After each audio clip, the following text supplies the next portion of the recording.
All right. I need you guys to follow me here. And for the real ones out there will know exactly what I mean as soon as I say this. Will Smith, Will Smith. Will Smith, Will Smith. Can you break that down for me? Will Smith, Will Smith. You got a Cam or? Yeah, I'll break it down because I know what he's talking about. I'll break it down. He'll just mess up. Yeah. He'll mess up. He'll mess up the game. I seen it last night. He'll mess up the game. I mean, I put it in a take 3 question yesterday. What gives you more anxiety? And this is an honest to God question. What gives you more anxiety? Paying bills, or watching Will Smith come into a game? Oh, I ain't gonna lie to you. Them bills are pretty steep, buddy. Them bills are pretty steep. But I'll say it's about even because the anxiety level goes through the roof. But I'll say it's about even though.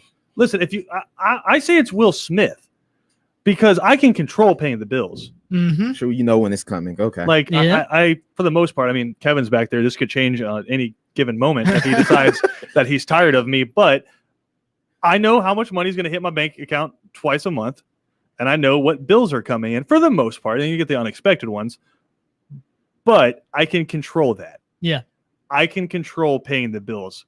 When Will Smith comes in, it is just you know what's going to happen, and it happened last night. Like it literally. Again, put the question in take 3 yesterday on 3 and Out. What gives you more anxiety, paying the bills or watching Will Smith come into a baseball game?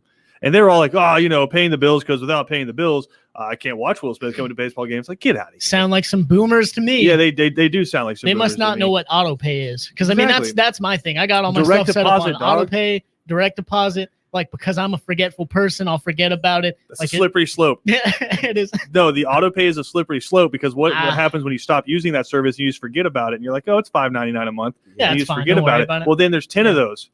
Yeah, that's And all of a Stack sudden up. you're losing $60 a month, PJ. Well, that's why you got to monitor it, right? I'm not saying you completely ignore it, but I mean, you don't have the anxiety of did I miss that bill because you got it set up there. Now you still check it. Believe me, I check my banking account, all that good stuff. I check it all the time.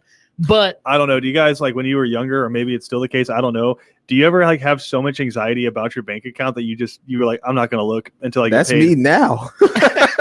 That's me now. Like the way I frequently buy clothes and shoes, I don't look at my account no more. I just be like, You just wait until it gets turned down at Target? no, I'll probably like it'll be a day where I have to like force myself, like on a Sunday when you're not doing nothing. All right, Cam. You're like, I can handle this disappointment. Well, Yeah. okay, how about the post? I just raged the night before, and then you wake up at whatever morning, like whatever time the next morning, and you're like, oh God, what kind of damage did I just do? Yeah, I've done that too. Yeah. I normally check it just to see. Yeah, but if it's a night like that, for sure. But you talk to me, that's the thing, right? You talk to me in the moment. I'm like, nah, I'm fine. Let's get we're having a good time. Let's keep having a good time, right? But Sunday morning Christian hates Saturday night Christian. Yeah. Like not a fan. Absolutely. No, I'm with you there. I will say though, with like spending on certain things, I do have like 2 modes. Like I have Ultra Save PJ, and then when like Ultra Save PJ gets in a good spot, it's like, all right, I want a few of these things. I'm gonna go get them. Mm-hmm. That guy will buy anything he sees, like that he likes. Like that guy is a problem. But like you said, what do y'all spend the most money on? It. I'm just like, I won't look. I think I know the answer for Cam. Like, what frivolous thing do you spend the most money on? Oh, come on, shoes. Yeah. What are we in today, Cam? SB Dunk, Street Hawkers. Yeah. What's the MSRP on those? I'm not going to tell how much they are. Painful. Because my parents are watching. Painful. And they were, Gotcha. I would get a phone call on the break. I think mine's kind of a tie because, like, for example, I mean, you love, like, I love Vans. Like, I love Vans. So, I for example, like, I went out in Pennsylvania and I was looking for new shirts and stuff. I was like, I need some new shirts. I went out for new shirts, went to 3 different stores, came home with no new shirts and a new pair of Vans. So, like, that's a problem with me.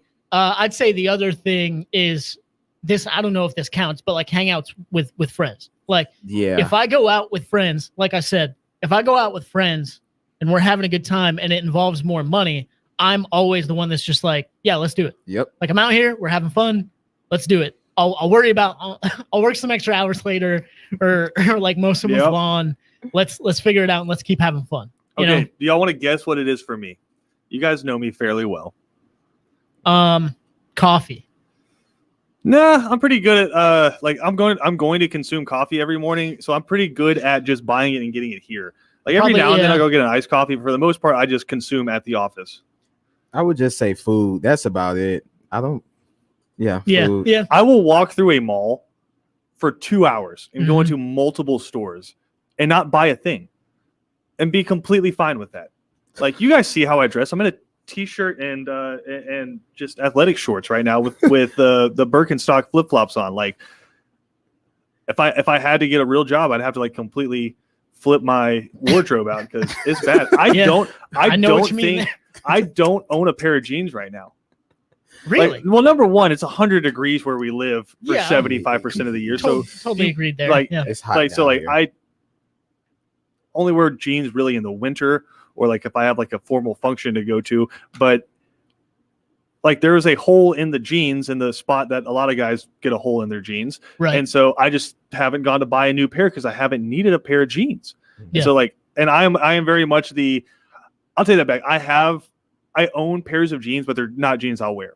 I'm the guy who like goes and will buy a pair of jeans, and if I like those jeans, that's the only jeans I'm going to wear. Yep. And so, again, right now, t-shirt, like Nike shorts on, and the Birkenstocks. Right? I don't spend money on clothes. I will go by myself, no problem, without blinking, and spend $30-$40 on a meal, like no problem. I believe it. Like no problem. Just hanging out, chowing down, like looking at your phone or whatever. There are days where I will get breakfast. I'll go out somewhere for lunch, and then on the way home we'll swing by somewhere and get some dinner. Yeah. And I'm like, you just kind of realize you're like, how much money did you just spend in a day on food? Like, could have definitely gone to the grocery store and bought like a week's worth of food for a day. Yeah. Of what you just spent going out. I will not blink. I think like paying $10 for a t-shirt is ridiculous, but for a sandwich, that's a great price. Right. Wow. Well, see, that's part. Holy cow! That's part of my it's problem. Bad. It's a problem. That's bad. It's a problem. That's why I went out in Pennsylvania and like I went out shopping or whatever. I didn't come home with any shirts because each one was like, I'm not gonna lie, just to get it out there. Oh, I'm appalled if I see a t-shirt for more than $20. I'm gonna put you guys Absolutely. on Shein $5 graphic t-shirts. Okay, that might be all right, and that might help me out too because I'm not gonna lie, man. I'm pretty plain. Like I went out with my clothing. Well, they got plain clothing. You kind of like. I went out like 4 or 5 different places, and there's like, I found a lot of stuff where there's like t-shirts for like teenagers, and then there's 45-year-old dad clothes, and there's no in between. I'm like, what in the world's going on? But anyway, that's why I'm like, I'm not gonna spend $15, $20, $30 on that. I'll do it in a heartbeat for some Vans because I like those. You know what I mean? But like some boring dad polo, like I don't. That's not me. Understandable. No, I mean like literally, I could probably buy a house if I didn't eat food the way I eat food. It's bad. Yeah. Like what is grocery shopping? Right. I'll go and grocery shop and like buy like vegetables and like sliced meats and stuff like that, and I'll eat it for like the first couple of days, and then it all goes bad because. Right. I just go out to eat. Too busy going. You'd be appalled at how I eat when I'm saving money, or when I'm like trying to lose weight. You'd be appalled at how I eat every day. I wouldn't. I'd probably be like, that's what I need to do. Right. I'm more so snack than eat. Well, Cam, yeah, you weigh like 70 pounds soaking wet. So like, let's be. It's true. Yeah, I do. There's not a lot. But of, if you ask anybody that knows me, I eat a lot. You got a couple of thick boys on the show with you. True. Like, but I mean, that's fans of food. Well, like you can't eat a meal and a half. You know what I mean? Like we can do that. That'd be difficult for you. Forget who said it, but someone's like, I envy the people who can just eat to their full. They're like, oh, that was a nice meal. I eat that. Like I don't stop eating until I hate myself. Like, wow. Yeah. I got to a point where I didn't like that anymore. I'm not gonna lie. Like I can't stop. It's so good. It's hard to, but like when you get to a point where like you get that Thanksgiving feeling, right? But it's like. June, it's June and it's 150 degrees outside. Now you have to walk to your car. I'm like, yeah, I'm done with this, man. That's just nap time. Like big buffet fan right here. Big buffet fan. I miss Golden Corral. I will admit that. No, man, I love Golden I Corral. need to get you on B&J's. Ooh, yes. And Darian, sir. Oh, it's good. It's good. Like It's real good. Yeah, okay. I I haven't had the buffet in a long time. B&J's, like next time the Braves play like an actual day game, because 5:00 in the afternoon tonight does not count as a day game. Next time the Braves play a day game, we'll go to B&J's. Let's do it, man. Okay. Because that fried chicken buffet, Oh yeah, I'm down for some fried chicken. get after it. I'm down for that. Get after it and roll home. Yeah. We really are talking about food. Yeah, no, welcome to Braves Talk here. Well, again, what are we going to talk really about? Will talking about Smith food. trying to do his thing again? Well, we obviously we got to wrap again. up the story He because did his thing. we left off like in the Princess Bride in the pit of despair. We left off there, and then it got a little sketchy because you go into extra innings. Neither team can push across a run in the 10th inning, even with a runner starting on second. Go to the 11th inning, 5-5. The Reds are able to push across a run in the 11th inning. They got a run off of Santana, came in the 11th. So you're down to your final 2 strikes in the bottom of the 11th. Ozzie Albies up at the plate, hang a fastball right in Ozzie's sweet spot, and he deposited that thing. I think it hit off the chop house. Like it didn't hit in the chop house. It like hit the top of the chop house and dropped down. It was a no doubt. I mean, sorry, pause. For the people watching online, we just dropped viewers after stopping talking about food by like 60%. Yeah. So I'm just glad that there's people that out there with my same, like, oh, they're not talking about eating problems anymore. So it's time to. Well, I think it's a little bit of both. I did mention Will Smith too, and that was probably a big point. Yeah, everybody ran. Okay, if you're still there, please stay. We're not. BJ brought up an interesting point about Will Smith. Whose fault is it? Because we can blame Will Smith because he's the one out there, but is it Will Smith's fault or is it Brian Snicker's fault because he keeps trotting him out there? Oh, it's Brian Snicker. I mean, if you know he's not working, why keep trying him out there? I mean, he's been bad. Like, you guys been complaining about him. If you pay me to do a job, even if I'm not good at the job, like if you pay me to do a job, even if I'm not good at the job, I'll keep showing up. Yeah, of course. Why not get paid? Why not? That paycheck? Yeah, exactly. Why not? If I'm not doing my job correctly, but you keep telling me come in, I'm coming in to get paid. And it's not like I'm going out there trying to be bad. I'm just bad, right? Like bad. It is what it is. It's not like he's doing it on purpose. He's just bad. That's it. And Snicker does have this thing, and I will say this. We've talked about this a few times, and I think this is getting overused now, but like the instant gratification inside of what we've come to expect from just everything in life, not just in sports, but everything in life. Like if I don't get a package within 2 days, shut it down. Yeah. Shut it down. And we kind of let that feed into our sports teams, right? Where we were talking about Bobby Bowden, and Bobby Bowden would probably have been fired or on the hot seat within his first 3 or 4 years at Florida State nowadays. Of course. You got to let somebody build a program. Yeah. And you have to let somebody build into it. And so like with Snicker, everyone that's like, oh, you got to fire Snicker. It's like, you have to be really careful. It's like selling a house, right? What do you need if you sell a house? You need a house to live in. Yeah. So like, and is it better than what you're getting rid of, right? So Snicker, I think, is a very good manager. I mean, he was a game away from going to the World Series last year. He's turned this team around. Yeah, I mean, and I think the instant gratification. Go back. We did this joke. Go name a starting lineup from the 2015 Braves. It hurts. Like it physically hurts. Sad day to go back and look at some of those lineups. And Alex Anthopoulos and Brian Snicker have done a really good job the past few years of building the Braves into something that now we can complain about when they're in a share of the lead in the NL East, and we're ready to fire Brian Snicker. So, I mean, Ben Anderson chiming in. I'd still fire Snicker. We appreciate the comment there. And some people have drawn comparisons from the Lloyd Pierce, Nate McMillan thing, where it's like your team's underperforming. You have to fire and make a move and change it up. I don't think it's the same because Lloyd Pierce never went to a conference championship. There you go. Yeah. Right. I don't think it's the same thing. Brian Snicker's been doing this for 40 years. And I think inside of that, I guess the wraparound point I'm trying to make is Brian Snicker, and I think this is a good thing sometimes, and it can be a bad thing sometimes.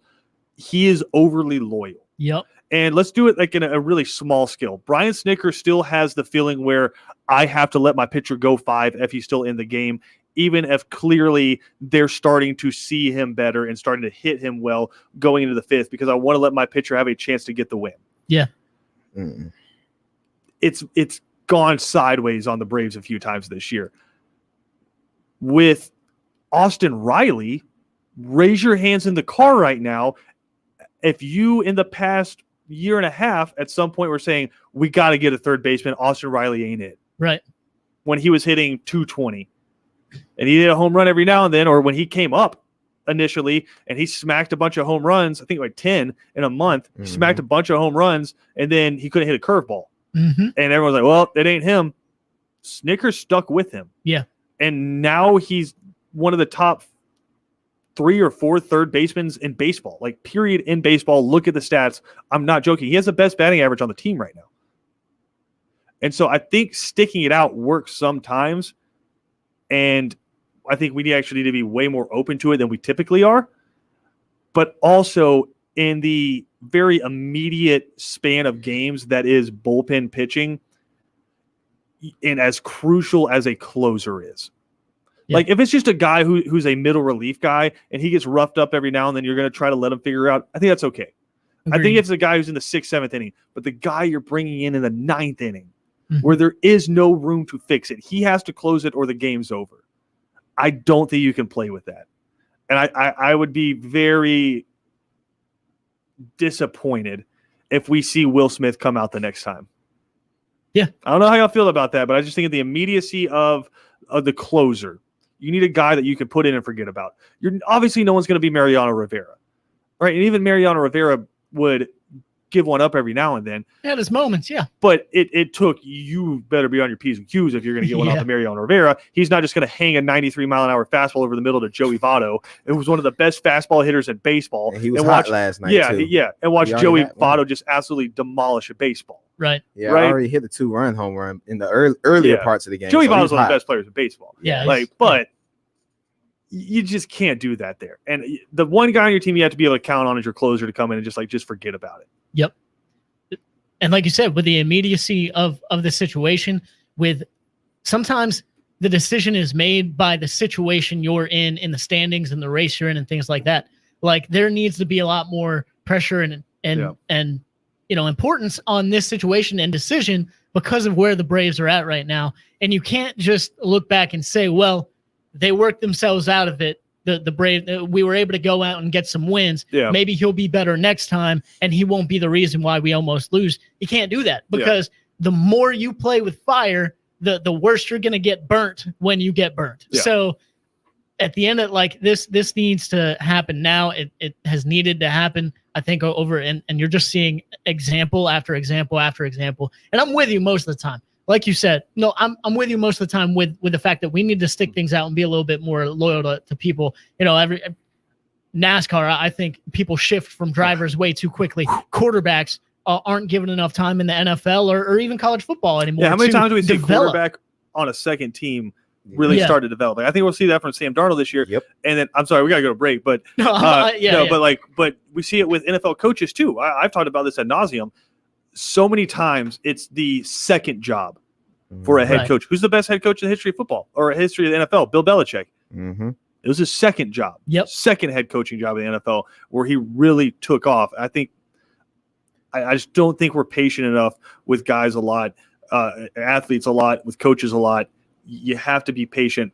Not everybody's going to be Alabama where you're competing for that championship or in the championship every single year. They're the exception to the rule. They're not the rule.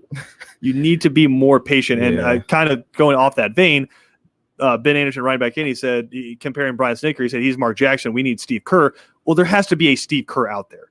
So that's where I'm at. Like Steve Kerr inherited the greatest half-court offense That's ever. what I'm saying. Be careful. Brian Snicker, without Ronald Acuna Jr., who's one of the best players in baseball, is tied for the NL East late in the season. I think that's a pretty damn good job. We got to go to break, though. We'll come back with more second down after this.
Second Down on ESPN Radio is presented to you by the Uniform Source. Christian Gokel alongside PJ Zuko and Cam Ursery. Glad to have y'all hanging out here on this Thursday afternoon. Braves baseball coming up at 5 o'clock. We'll have the pregame coming up for you just after 4 o'clock. So a shortened version of 3 and Out with BJ Bennett and Kevin Thomas coming up just after us. But guys, we have our first look at the Atlanta Falcons depth chart as we get ready to kick off the preseason for the Falcons. They'll take on the Tennessee Titans coming up tomorrow night. And I just want to run through the starters on offense and defense real quick. Surprising absolutely no one. Your starting wide receiver is Calvin Ridley. He's your number one guy. On the other side, you'll have Russell Gage, who I think had a really good season last year. Kind of excited to see what he can do now with even more playing time. Your first 2 tight ends, though, I think is where it gets interesting. Tight end 1 is Hayden Hurst. Tight end 2 is Lee Smith. So you have your pass catcher tight end, and then you have your extra tackle blocking tight end in Lee Smith, which Arthur Smith likes to use a lot of 2 tight sets. Right. Kyle Pitts is listed as the backup to Hayden Hurst on the depth chart. Okay. If I had to imply or just draw anything from that, it's that Kyle Pitts isn't going to play a specific position. There you go. Yeah. You know, he's going to be on the field. Hayden Hurst and Lee Smith and Kyle Pitts will be on the field at the same time. Yeah. Like, it's going to happen. If you want to call that a heavy set, that's fine. But I think Kyle Pitts and Hayden Hurst, I don't think that's a heavy set. I think that's just a typical NFL set, right? Mm-hmm. He's going to be on the field plenty. I just think this tells me he's not going to be a hand in the dirt tight end typically. He's probably going to be flexed out wide for the most part. Offensive line, Jake Matthews is your left tackle. Josh Andrews is your left guard. Matt Hennessy is your starting center as of right now. Chris Lindstrom is your right guard. And then right tackle right now is Willie Beavers. You're hoping to get Caleb McGarry back soon from that injury, but there is a concern for me on this team is that offensive line. Yeah. Because there are a whole lot of unproven names on that offensive front right there. But I think Jake Matthews, Chris Lindstrom, and if you can get Caleb McGarry back and healthy, that's a solid core to start with. Curious to see what Matt Hennessy can do. You've had an all-pro at center for the past, 5 or 6 years. About 5. And Alex Mack. Little concerned about the inside of that offensive line. Yeah, especially with you know what kind of mindset that Arthur Smith is going to bring to this football team and this offense. You saw it there with the Titans. So I don't think you're going to see the exact same sets or the exact same attempt to try and get the running production that we saw from Derrick Henry, but he's still going to want that. He's still going to want to rely on that run game. So you need to have an offensive line that's going to be some maulers and going to be ready to go. So yeah, absolutely. That's the question mark there. Interesting to see what's going to happen there with Kyle Pitts. Not too worried about it though, because again, that's the roster, right? That's the depth chart. Yep. It's not every set, right? I'm sure there's going to be plenty of situations. No, where, PJ, we have to insinuate things from the depth chart. Of course, yeah. No, I'm sure there's going to be plenty of situations where there's not a blocking tight end on the field, but we still have 2 tight ends. I hope not. Hayden Hurst and I want to see a blocking tight end and a fullback on the field every single play. Yeah. Speaking of which, running back set, surprising no one. Mike Davis is your starting running back. Gets interesting after that though. Care to guess who's listed as the number 2 running back on the Falcons' current depth chart? Number 2 running back. Yep. Wow. There's no Edo Smith this year, is it? No, Edo Smith is with the Cardinals now. Wow. Okay. I cannot give you a number 2 running back. Cordero Patterson. Wow. Listed as your number 2 running back at the moment, with Keith Smith listed as the 3rd running back. Keith Smith's your fullback. Quadri Ollison, Deontay Foreman, who they just signed from Tennessee, who played his college ball, big running back, played his college ball at Texas. Caleb Huntley and Javion Hawkins are your unsigned the undrafted rookie free agents. Javion Hawkins out of Louisville, let's get some rave reviews out of camp. I think he's going to be a guy you see end up making the roster. But right now, again, the Atlanta Falcons, you're rolling out with Mike Davis and Cordero Patterson is your number 2 running back. That cause for concern. Matt Ryan is your starting quarterback. Obviously, I think the backup job could be pretty interesting because Felipe Franks, rookie out of Arkansas. Florida fans remember him from his time at Florida. He is the guy who's pushing A.J. McCarron for that backup job right now. Mm-hmm. And dude's got we know. I mean, think back 2-3 years ago that Florida Tennessee game where he threw that Hail Mary and it was a rope down the field. Dude has a huge arm. Right. Maybe Arthur Smith, I think, is intrigued by that kind of arm talent. So Felipe Franks is going to get a look in this camp, but AJ McCarron is listed as your backup right now. It's going to be cool. That's probably one of the things I'll be watching the most coming up because Matt Ryan might see a drive, like a single drive. I hope just a drive. Yeah, a single drive, and then it'll be a lot of AJ McCarron and Felipe Franks out there. I think that'll be cool to watch. Flipping over to the defense, I know BJ has had some worries. We're all concerned about the Falcons defense. BJ's been worried. Mina Kimes made a joke. She said she was preparing for NFL Live, was looking at the depth chart for the Falcons, and she put up a meme that shouldn't make very many Falcons fans happy about how, I guess, limited the Atlanta Falcons are on the defensive side of the ball. Grady Jarrett is listed as a starting defensive lineman. Tyler Davison, Jonathan Bullard are listed as the other two starting defensive linemen in that 3-4 look. Marlon Davidson is listed as Grady Jarrett's backup, but I think we'll see those guys on the field a lot together. And then John Kaminsky is listed as Jonathan Bullard's backup. Deion Jones and Foye Oluokun are your inside linebackers. And I'm curious to see what they can do in this 3-4 look. I think they're both really good linebackers. I think that's probably the strength of your defense right now. Steven Means is listed as an outside linebacker. Secondary gets rough. AJ Terrell, who high draft pick, I think he could probably be the best player in your defensive secondary. One of your corners. Fabian Moreau is your other corner. Eric Harris is a starting safety, and Daron Harmon is your other starting safety, with Jalen Hawkins listed as a backup at safety. TJ Green, honest to God, zero idea who TJ Green is. Yep. Richie Grant is listed as the third team safety right now. That's a pretty limited unit. I'm not liking that.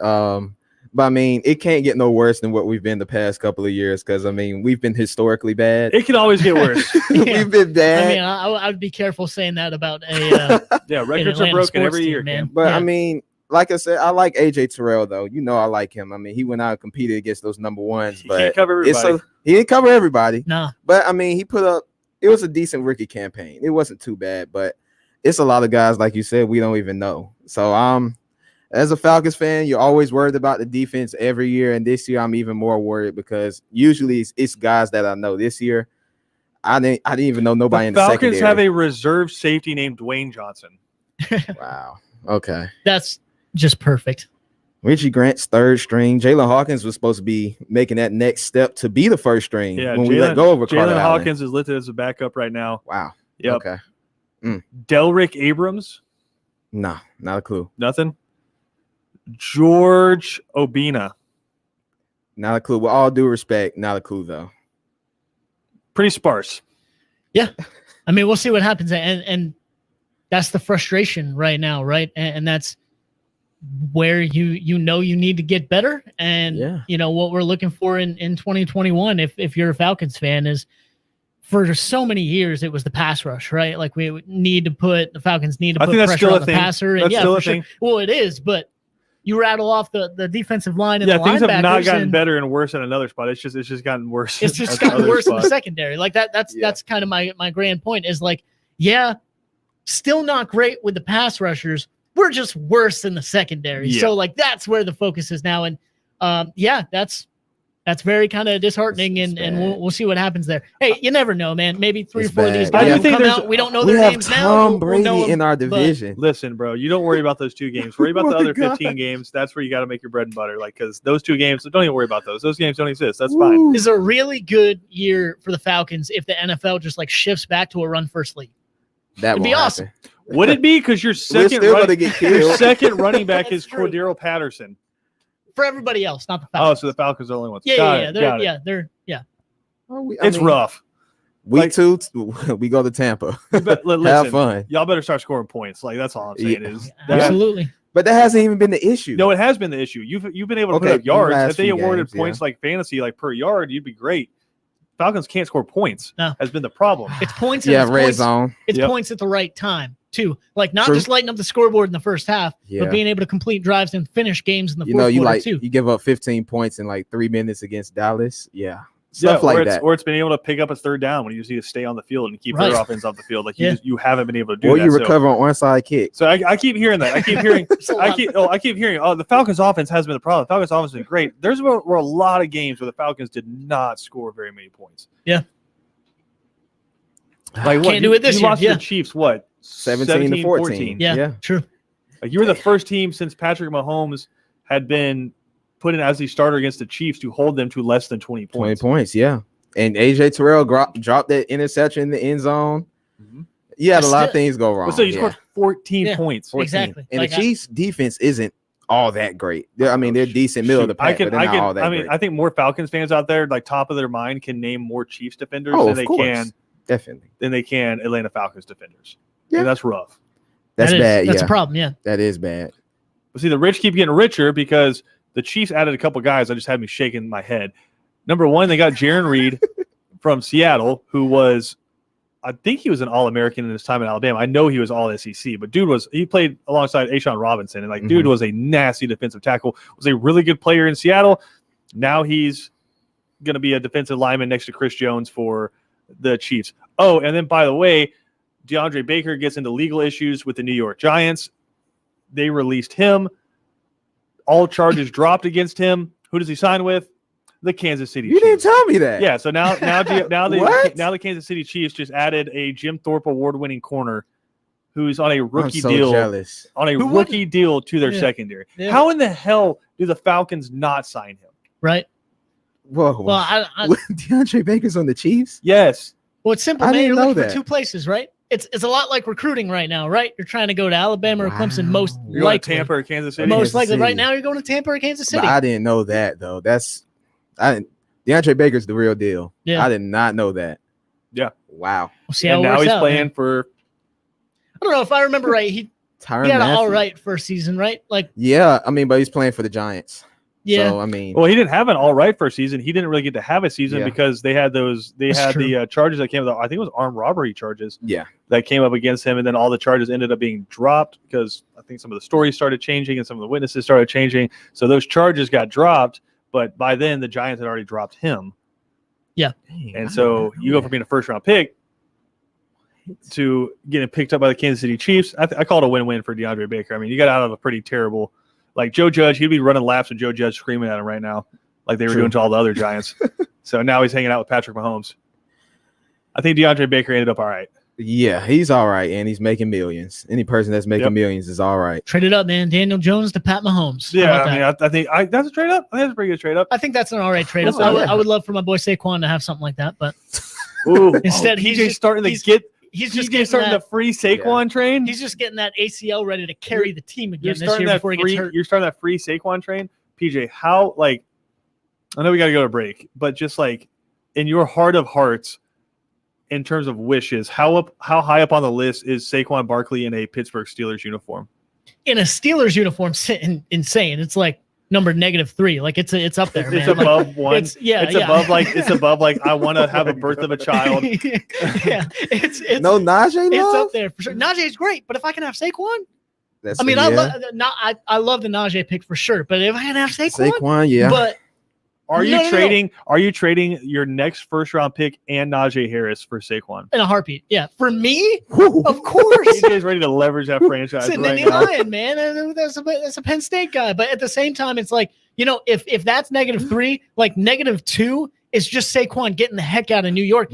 He could go to Tampa Bay, and I'd be happy for him because he's not playing with the Giants. All right, anymore. Well, we're gonna start the hashtag. Year, hashtag free Saquon. We got to go to break. We'll come back with more after this.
Second Down on ESPN Radio is presented to you by the Uniform Source. Now, I thought what we were talking about in the last segment was interesting because I was talking to BJ about this in the break.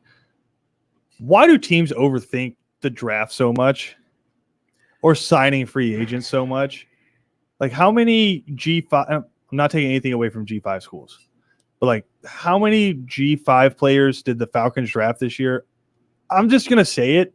If I'm an NFL GM, I'm probably not hiring any other scouts, and I'm just saying we're just going to draft the best player from the SEC, ACC, or Big 12 or Big 10 that's on the board.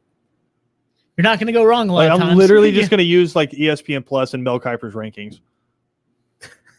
I mean, it's not a bad way to go about that, but we just drafted one G5 player, right? Richie Grant. And that's it. Everybody else was from the Power 5. But like, are we sure Richie Grant's going to be a better safety than any of the SEC, ACC safeties that were available? No, I want to say we picked him over a lot of people. A kid from there was a kid from TCU that was pretty good that went to, I think, Oakland. Yeah. And he was rated pretty high, like first round. Trey Smith is a tackle from Tennessee, or he was a tackle at Tennessee. Was pretty much projected to be a first round pick, that kind of talent. For whatever reason, I don't know, like they did the interviews and they were like, I don't like how he spoke about which route he would take home from school. I don't know what kind of interviews they did with him where he started dropping or like what kind of stuff got leaked, but he fell to the 6th round. Crazy. The Chiefs got him, and he's now the starting right guard as a rookie for the Kansas City Chiefs. That lets you know something. Chiefs getting everybody. It's talent, but it's talent. Yeah. If he's a second round talent, and you see him available in the 4th round, even the 3rd round. I was screaming. That was one of the players. Absolutely. That was one of the players I was screaming at my TV about. Yeah. That I was just like, all right. What is going on? Yeah. All right. Come on, Falcons. Okay, he's available again. Okay, I guess we needed another G5 corner. That's cool. All right. All right. Yeah. And they take Jalen Mayfield in the 3rd round. Like, I guess Jalen Mayfield's a project, but Trey Smith's literally a starting right guard for the Chiefs right now. Super Bowl. I don't understand why you overthink that stuff so much. No, it has never made sense to me, especially when I'm a huge production guy. Like I know, I understand you got the combine and you got all the measurements and the interviews. And if there's a genuine concern, like if there was something to come out a few days after the draft, like, oh, this guy got in some trouble and it's a repeatable thing, like, okay, I get that concern. But if he's an inch shorter than we thought he was, I think we should go with someone else. That's crazy to me. Look what they do on the field, man, and the competition they do it against. You talk about playing in the SEC. I mean, you're going against the best of the best. The best of the best every single Saturday in college football. Now, I'm not saying like, Georgia, Alabama, all those guys, not saying like Vanderbilt, but it is what it is. I guess they're in the conference, so we got to include them. But anyway, no, they're going out there and doing that. Why are you letting measurements or something like that take away from literally what you see on the football field? How much of it do you think is just old guys, like old scouts sitting up there who like need the job, and so they're like, I can see things you guys can't see. Yeah. Oh, it's a lot. Trust me. It's a lot. Trust me. Right. You don't know what I know. It's a good way to not have that job. That's all I'm saying. I'm old school. If you could ball, listen, you could ball. Respect. Hey, if another team gets Brent Grimes over me, that's fine. Yeah. I don't know that I'm drafting a dude out of Shippensburg State. Right. That's true. Okay. I give you that. Now that's understandable. But when you got a 2nd round talent sitting in the 6th round and the 5th and the 4th, it's not even that. It's if you want to beat me by outsmarting me and outsmarting everybody in the room, that's fine. I'm going to go get the large dudes who have been 300 pounds since they were in 11th grade and they got recruited by the Tennessee. Top schools in the country, and I'm going to grab him. They're just mauling people every single week, especially I think it's different if you do that in 6th, 7th round. But dude, 2nd, 3rd round, I'm not trying to take a chance or outthink anybody. I'm just trying to get the best available. Yep. And the best available for the position that I need.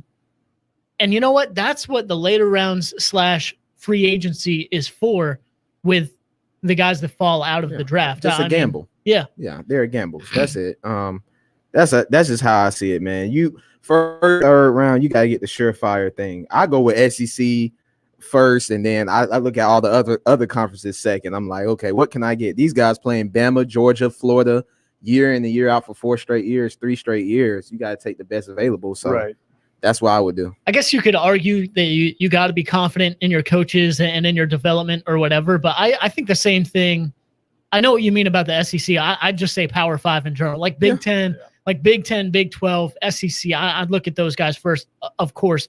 But when you start talking about first round, second, third round draft picks, I even like you have so many guys that are like, this guy's a little bit of a project, but if he meets, where if he hits his ceiling, he's going to be incredible. You said the word if. I'm good on ifs. We got to take a break. We'll come back more second down after this.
Christian Gokel alongside Cam Ursery and PJ Zuko here on Second Down, getting you ready for Braves baseball coming up at 5 o'clock. Got about an hour of 3 and Out coming your way with BJ Bennett and Kevin Thomas. And then we'll get you into Braves pregame. Kyle Mueller on the mound for the Braves tonight. He'll be going up against Vladimir Gutierrez. Mueller on the season 2-3 with a 2.88 ERA. Gutierrez 7-3, kind of like their Drew Smiley. 7-3 with a 4.15 ERA. So the Braves going for the sweep of the Cincinnati Reds right now. Try to get you a score update here quickly as the Mets and the Phillies are both currently playing. Phillies lead the Dodgers in the bottom of the 5th, 2-1, and the Mets take down the Nationals 4-1 in Game 1 of the doubleheader there against the Nationals up in New York. So, hey, if you want to keep first place in the East right now, Braves going to have to go out there and get it done today. BJ Bennett, Kevin Thomas coming up next on 3 and Out.